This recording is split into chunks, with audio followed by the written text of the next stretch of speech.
Saludo cordial a todos los hermanos en Colombia y en cualquier lugar del mundo.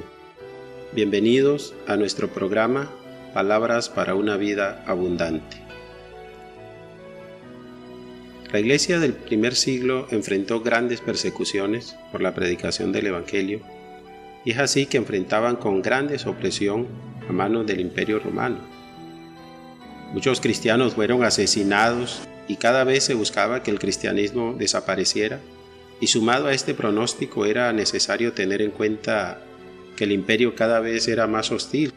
La nueva fe tenía en contra que sus valores se estaban contraponiendo a los valores de la cultura del momento.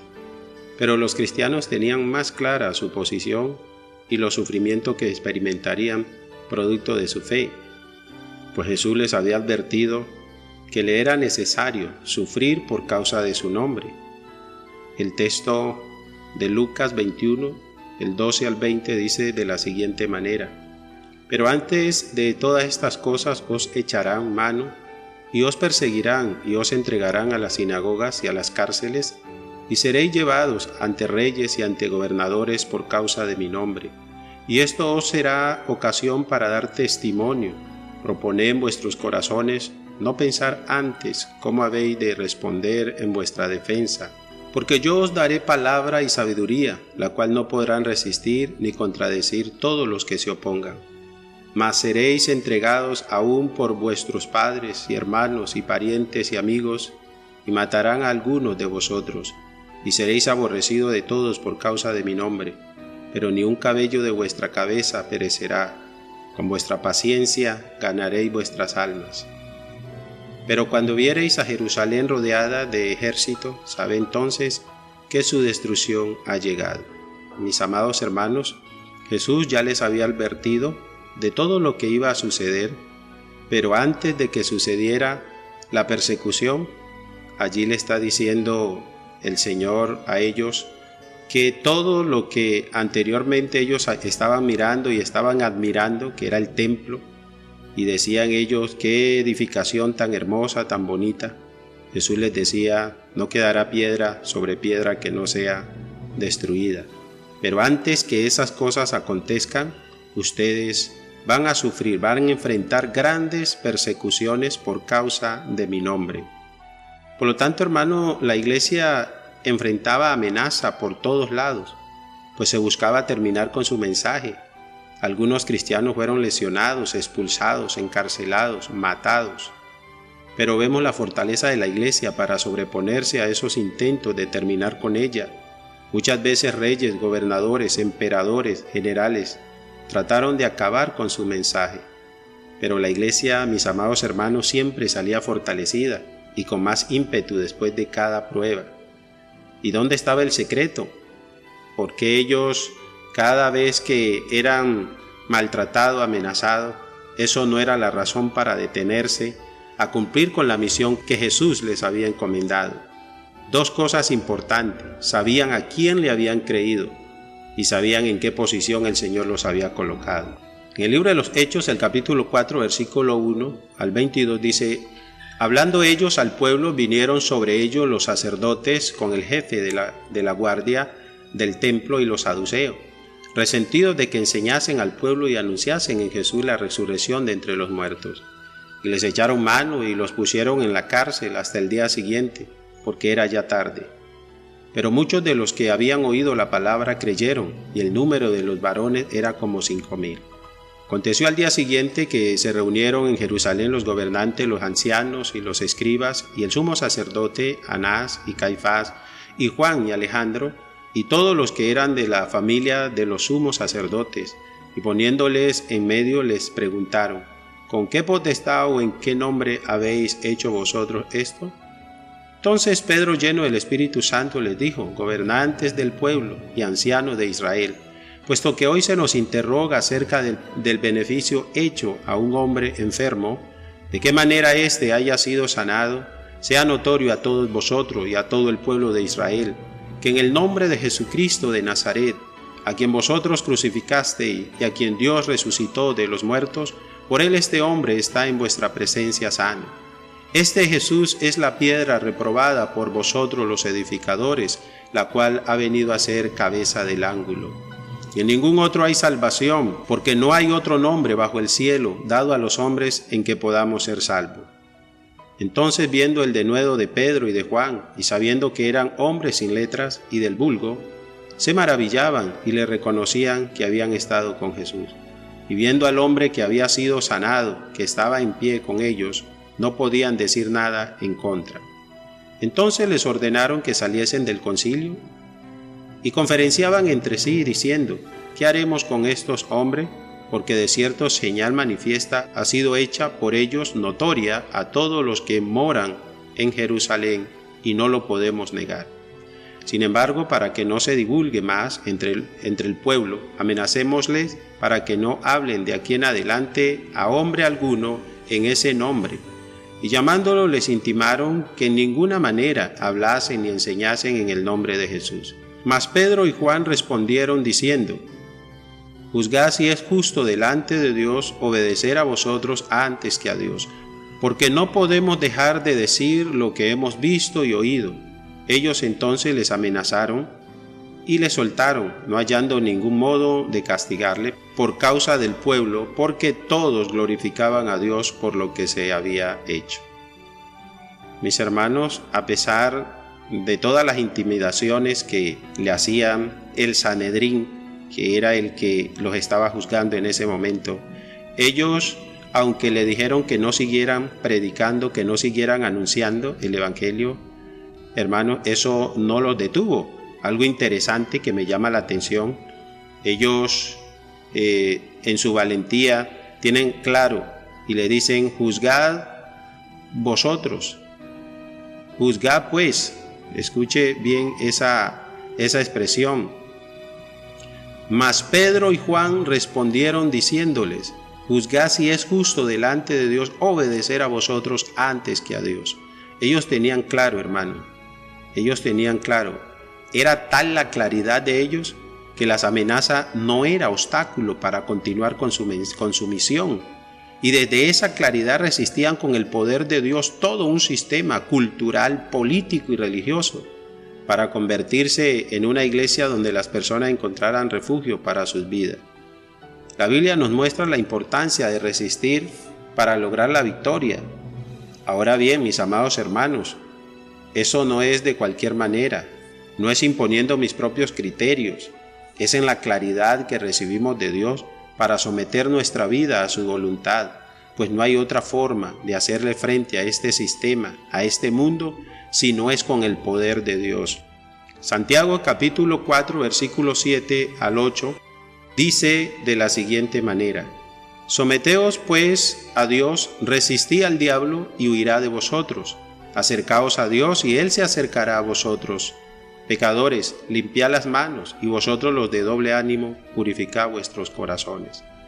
Mis amados hermanos, quien se somete a Dios garantiza una vida de victoria, pues es la única forma de poder vencer cualquier dificultad. Los apóstoles tuvieron éxito en la misión encomendada porque vivieron una vida sometida a Dios. Por lo tanto, esa vida sometida a Dios les demandaba hacer todo lo que se les había encomendado, y por eso ellos tenían claro lo que tenían que hacer. En el libro de Hechos capítulo 5 versículo 17 al 21 dice: entonces levantándose el príncipe de los sacerdotes y todos los que estaban con él, que es la secta de los saduceos, se llenaron de celo y echaron manos a los apóstoles y los pusieron en la cárcel pública. Mas el ángel del Señor, abriendo de noche las puertas de la cárcel y sacándolos, dijo: id y estando en el templo, hablad al pueblo todas las palabras de esta vida. Y habiendo oído esto, entraron de mañana en el templo y enseñaban. Era una resistencia total, hermanos, al Evangelio. Se quería opacar el cristianismo, se quería que el cristianismo se acabara. Mis amados hermanos, los creyentes eran lastimados y de frente se invalidaba el Evangelio, al punto que quienes se resistiera tenía consecuencias duras. Algunos perdieron la vida porque nunca doblegaron su vida a vivir por debajo de su claridad de fe. Cuando leemos Hechos en el capítulo 12, versículo 1 al 5, dice: en aquel mismo tiempo el rey Herodes echó mano a algunos de la iglesia para maltratarles, y mató a espada a Jacobo, hermano de Juan, y viendo que esto había agradado a los judíos, procedió a prender también a Pedro. Eran entonces los días de los panes sin levadura, y habiéndole tomado preso le puso en la cárcel, entregándole a 4 grupos de 4 soldados, cada uno para que le custodiasen, y se proponía sacarle al pueblo después de la Pascua. Así que Pedro estaba custodiado en la cárcel, pero la iglesia hacía sin cesar oración a Dios por él. Mis hermanos, esto para nosotros es un ejemplo claro de una iglesia que supo cuál era su lugar, en qué posición Dios los había colocado en ese momento de la historia. Hoy, la iglesia no es perseguida a ese nivel, por el contrario. Hoy ya se aceptan las iglesias y en ocasiones hasta elogian las personas que son cristianas. Pero eso no quiere decir que no haya resistencia hacia el evangelio. Claro que sí, porque el mundo quiere imponer sus criterios para opacar el cristianismo o terminar con él. Pero sabemos dónde estamos parados, cuál es nuestra misión, entendiendo el lugar en donde Dios nos ha colocado hoy. Es por ello que debemos estar convencidos, mis hermanos, de lo nuestro, de quiénes somos, cuál es nuestra misión, para no ser absorbido por este mundo, por este sistema. Pero para esto necesitamos ser consecuentes, viviendo lo que hemos recibido de Dios a través de la iglesia, para impactar a esta sociedad. El texto que leíamos de Hechos 4, retomando los versículos 19 y 20, en una postura que toma Pedro y Juan, diciéndole al grupo de Sanedrín que están allí interrogándole, le dice él: mas Pedro y Juan respondieron diciéndoles: juzgad si es justo delante de Dios obedecer a vosotros antes que a Dios, porque no podemos dejar de decir lo que hemos visto y oído. Decir lo que hemos recibido no surte ningún efecto si no va acompañado, mis amados hermanos, con el poder de Dios. Pues según a los Corintios, capítulo 10, versículo 3 al 6 dice: pues aunque andamos en la carne, no militamos según la carne, porque las armas de nuestras milicias no son carnales, sino poderosas en Dios para la destrucción de fortaleza, derribando argumentos y toda altivez que se levanta contra el conocimiento de Dios, y llevando cautivo todo pensamiento a la obediencia a Cristo, y estando pronto para castigar toda desobediencia cuando vuestra obediencia sea perfecta. Mis amados hermanos, todo esto se logra estando firme en lo que se debe estar, superando el mundo. Por eso la relación con Dios debe ser algo real y constante. El mundo necesita más que palabra. No es solo el discurso, no es decirle a la gente Jesús sana, salva, lea la Biblia, ni siquiera es regalarle un folleto. Todo esto puede ser bueno, pero será más efectivo cuando hay convicción de fe y de vida, mis amados hermanos. Todo esto nos lleva a vivir la palabra en el día a día. Solo así tendrá sentido la vida, para vivir a la altura de las demandas de Dios. De lo contrario, solo será teoría, y teoría sin práctica no surte ningún efecto positivo en las vidas de las personas. A veces solo se nos va el tiempo diciendo: es que lo que enseña la iglesia es único, y gracias a Dios por lo recibido de Él. Pero si no lo vivo, ¿de qué me sirve? Solo se queda en un dicho, en una emoción, y no pasa nada. Mis hermanos, debemos reaccionar. El cristianismo no es simple emoción, es vivencia. Solo se es cristiano viviendo la palabra, no solamente hablando de ella, es decir, cuando vivo lo que estoy recibiendo. La iglesia no puede estar cerrada en su claridad para divulgar el evangelio. Al contrario, debemos abrirnos a decir lo que hemos recibido, anunciando las buenas noticias de salvación a este mundo. Esa es nuestra misión. Pues esa fue la misión de la iglesia primitiva, la misión de los apóstoles, y ellos no escatimaron ningún esfuerzo, mis amados hermanos, para cumplir con lo que se les había encomendado. La gente necesita vernos a nosotros convencidos en lo que hemos creído y a partir de allí nos verán como territorio de salvación. La vida cristiana es una condición de actividad espiritual constante para poder conservarnos en la posición que Dios nos colocó como iglesia en esta sociedad. Los cristianos auténticos son los que han enseñado con su vida. Los profetas, apóstoles y otros fueron grandes porque se convirtieron en territorio de salvación en su época. Fueron hombres parados en su claridad, convicción y vivencia y asumieron responsabilidad por la causa de Dios. En esa época no tenían mucha Biblia para citar, hablaban de lo que vivían y eso impactaba a las personas. Hoy, ¿de qué estamos hablando nosotros? ¿De qué lado estamos? Recuerde, somos de Dios. Dice una de nuestras canciones apostólicas, pertenezco a ti, Santo Dios, tengo el honor de ser de ti. Mis hermanos, esto es algo grande. Para nosotros debe ser un honor que Dios nos haya elegido para salvarnos y a partir de nosotros salvar a otros. ¡Qué bendición! Y mi meta es ser un foco de tu amor y tu poder. Reflejar tu gracia al mundo es mi deber. Ese es nuestro deber, amados míos, como iglesia. Por tanto, es necesario hacer el análisis, porque de lo que vivo, de eso hablo. Si todavía estoy enredados en los criterios del mundo, de eso hablaré. Pero es necesario salir del mundo, hermanos. El apóstol Pablo, escribiendo en la segunda carta a los Corintios, capítulo 6, versículo 14 al 18, dice la palabra de Dios: no os unáis en yugo desigual con los incrédulos, porque qué compañerismo tiene la justicia con la injusticia, y qué comunión la luz con las tinieblas, y qué concordia Cristo con Belial, o qué parte el creyente con el incrédulo. ¿Y qué acuerdo hay entre el templo de Dios y los ídolos? Porque vosotros sois el templo del Dios viviente, como Dios dijo: habitaré y andaré entre ellos, y seré su Dios, y ellos serán mi pueblo. Por lo cual salid en medio de ellos, y apartaos, dice el Señor, y no toquéis lo inmundo, y yo os recibiréis. Y seré para vosotros por padre, y vosotros me seréis hijos e hijas, dice el Señor Todopoderoso. Mis hermanos, salir del mundo entonces es tomar posición frente a los criterios que Él maneja. El mundo necesita ver en la iglesia niveles de convicción, de claridad, para creer en ella y después en Dios. Por ejemplo, que en estas crisis que estamos enfrentando en Colombia, no actuemos como el mundo, pensando que allí está la solución a las necesidades de las personas, a las necesidades de la gente. El mundo no tiene tanto como para darle solución a la vida, solo entretiene, pero no da solución.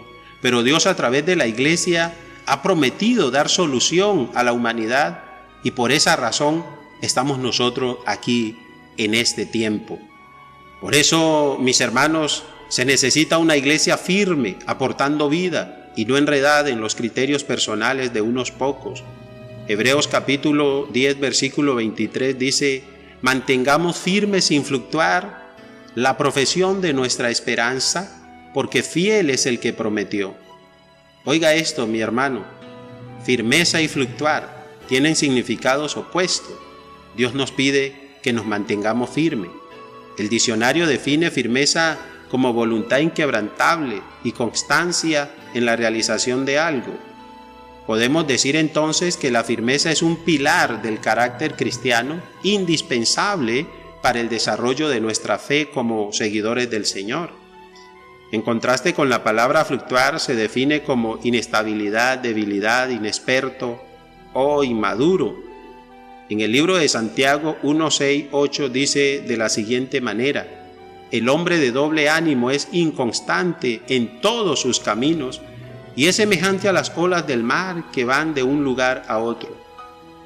Mis hermanos, por eso es importante que hoy nos mantengamos firmes en la posición en la que Dios nos ha colocado, para no ser arrastrado por la corriente de este mundo. Fluctuar en cualquier contexto es sumamente peligroso.